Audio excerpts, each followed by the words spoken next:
Nakausap niyo na po ba ano ang sinabi ni Senator Bato dito matapos nga itong pinakahuling development, Attorney Jimmy? Ano po yung kanyang reaksyon sa kautusan nga ng DOJ at sa desisyon din ng Korte Suprema na i-deny nga ang hinihingi ninyong TRO?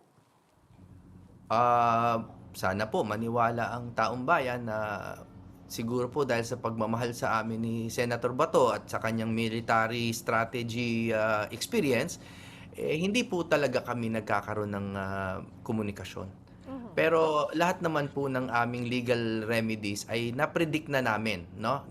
Kami po ay scenario building na nung magkasama pa kami sa Senado.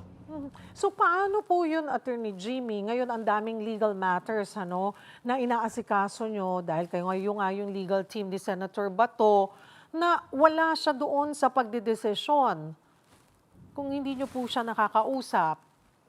Opo. Ang maganda po dito siguro, the silver lining here, is that this is a purely legal and almost academic matter, no? Kasi po yung sitwasyon ni Bato ay hindi naman komplikado.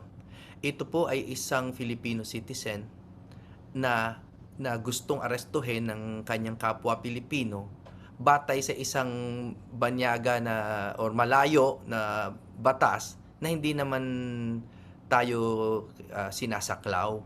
So, wala na po kaming kailangang i-confer pa for now, ha, kay Senator Bato dahil Mhm. all the facts are clear. Ang diskusyon is purely difficult questions of law na sa palagay namin ay kaya naman pong suriin at desisyonan ng mahal nating Korte Suprema. Mhm.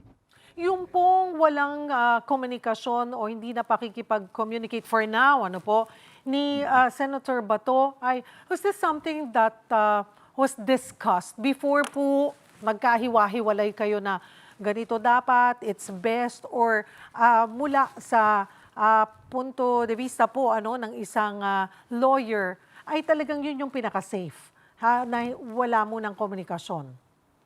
Well, the situation of Bato may not be too complicated, but it is Mm. definitely unique, no? Mhm, It is a mhm. unique situation at wala kaming pinag-uusapan na ganyan dahil puro legal remedies lang ang lagi namin pinag-uusapan. Uulitin ko lang, Ma'am Cheryl, yung pagdating po niya sa Senado nung araw na yun, wala po kami talagang alam dyan.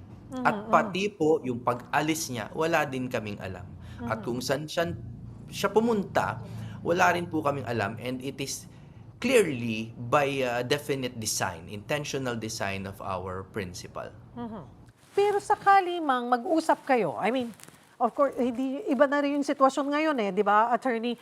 Kung sakali mang makatanggap po kayo ng tawag, makipag-usap, wala namang nalalabag doon.